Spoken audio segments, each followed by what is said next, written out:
स्वागत है आप लोग का न्यूज ऑफ द डे में। मेरा नाम है राजेश रंजन। दोस्तों रोज की तरह आज भी आया हूं आप लोग के लिए एकदम जबरदस्त न्यूज लेके। दोस्तों झारखंड नेतृत्व परिवर्तन के राह पर चल पड़ा है। लालू यादव के मॉडल पे हेमंत सोरेन भी अपनी पत्नी को मुख्यमंत्री बनाने के लिए तैयार है। क्या है मामला और क्या ईडी का इतना बड़ा दबाव है, तो सब पे बात करेंगे। दोस्तों बने रहिए वीडियो में। चैनल पे नए हैं तो सब्सक्राइब करके बेल आइकन जरूर दबाइएगा। ये हेमंत सोरेन की पत्नी और इन्हें ही अब झारखंड की गद्दी मिलना तय है। ईडी का 7वां समन आ चुका है हेमंत सोरेन को। क्या है मामला, इस पर भी बात करेंगे। और क्या हेमंत सोरेन जी का जेल जाना लगभग पक्का हो गया है, इसके कारण वो अपनी गद्दी अपनी पत्नी को सौंपना चाहते हैं, तो इस पर बात करेंगे, तमाम जानकारी देंगे। बने रहिए।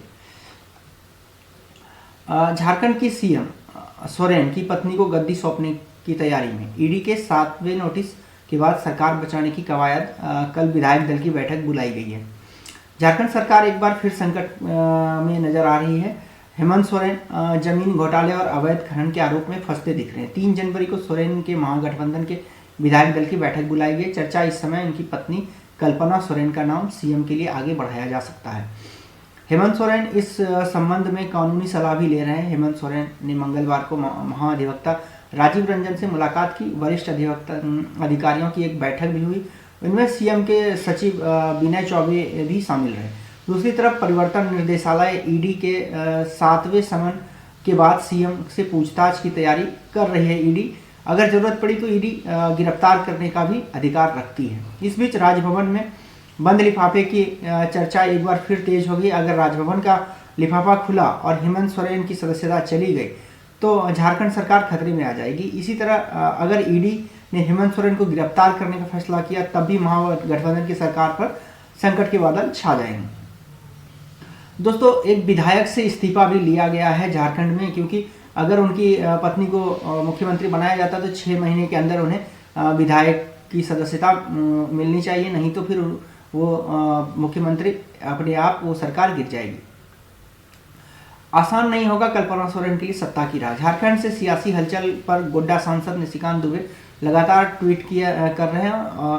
इस ट्वीट में उन्होंने बताया कि हेमंत सोरेन अपनी पत्नी के लिए सत्ता की राह आसान नहीं होगी। उन्होंने सुप्रीम कोर्ट के जजमेंट का हवाला दिया। उन्होंने लिखा कि जजमेंट के अनुसार यदि 6 महीने के अंदर कल्पना सोरेन विधायक नहीं बनती है तो यह मुख्यमंत्री का शपथ ग्रहण एक तरीके से कोई काम का नहीं रहेगा। विधानसभा के लिए बॉम्बे हाईकोर्ट के जजमेंट का भी निशिकांत ने उल्लेख किया है और तमाम एक तरीके से रोड़ा लगाने की कोशिश कर रहे हैं। 7 समन के बाद भी ईडी के सामने पेश नहीं हुए हैं हेमंत सोरेन। मामला अब यहां से शुरू होता है।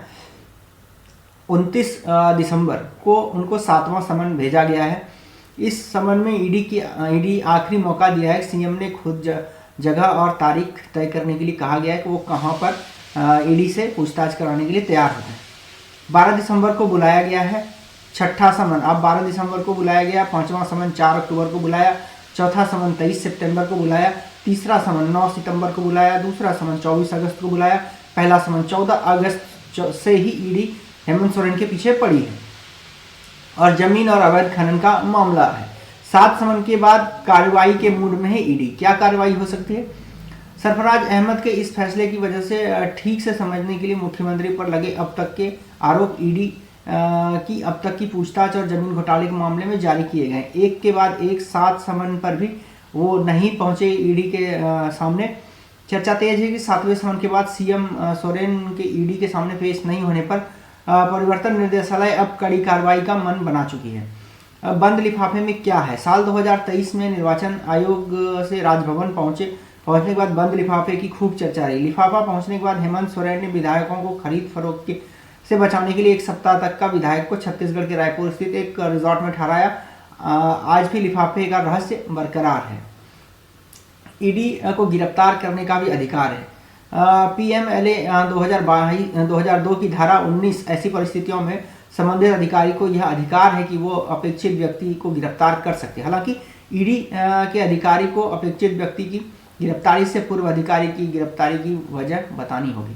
व्यक्ति को गिरफ्तार करने के लिए उन्हें परिवर्तन निर्देशालय के उप निदेशक उनके द्वारा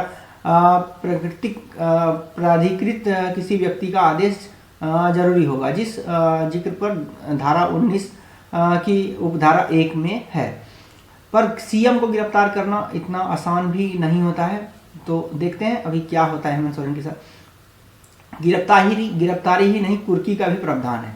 पीएमएलए 2002 के धारा 50 में जिक्र नहीं एक नोटिस कितनी बार जारी की जाए, और उसमें कुर्की भी किया जा सकता है अगर संपत्ति को एक तरीके से वापस लिया जाना हो तो।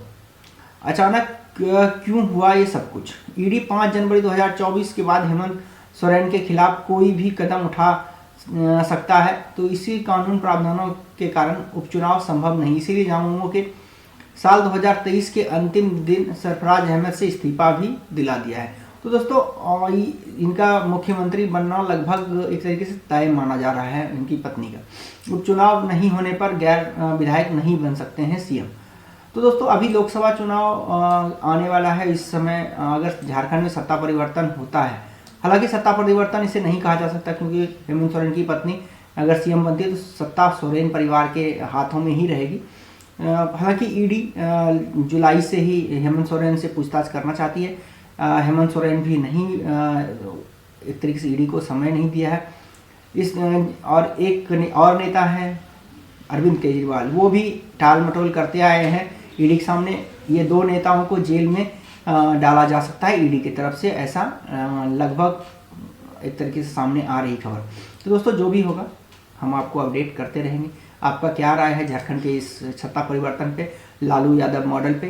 क्या लालू यादव की तरह ही हेमंत भी अपनी पत्नी को सत्ता सौंपेंगे, और उसके बाद क्या काफ़ी लंबे समय तक लालू परिवार सत्ता से दूर भी रहा था राबड़ी देवी को सत्ता देने के बाद? तो देखते हैं क्या होता है। क्या हेमंत सोरेन बीजेपी का दामन थामते हैं या फिर और कोई रास्ता वो निकालते हैं? जो भी होगा हम अपडेट करते रहेंगे। आप लोग हमारी वीडियो को देखिए और शेयर जरूर कीजिए, लाइक कीजिए, कमेंट कीजिए, सब्सक्राइब करके बेल आइकन दबाना नहीं भूलिएगा। अच्छा लगता है तो शेयर भी कीजिए।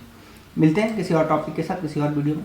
नमस्कार दोस्तों। अब मेरा एक और चैनल है स्पोर्ट्स ऑफ द डे, इसको भी सब्सक्राइब कीजिए। इस पर आपको स्पोर्ट्स से जुड़ा हुआ अपडेट मिलता है, क्रिकेट से जुड़ा हुआ और भी कई तमाम खेलों से जुड़ा हुआ अपडेट आपको इस चैनल पे मिलता रहेगा। तमाम वीडियो अपलोड है, जो भी दौरे भारत की टीम करती है या फिर भारत के साथ या फिर आईपीएल, सभी पे वीडियो इस पर आपको मिल जाएगा और मिलते रहेगा। हर दिन मैं अपलोड करता हूँ, तो आप लोग इसको भी सब्सक्राइब कीजिए। मिलते हैं किसी और टॉपिक के साथ किसी और वीडियो में। नमस्कार।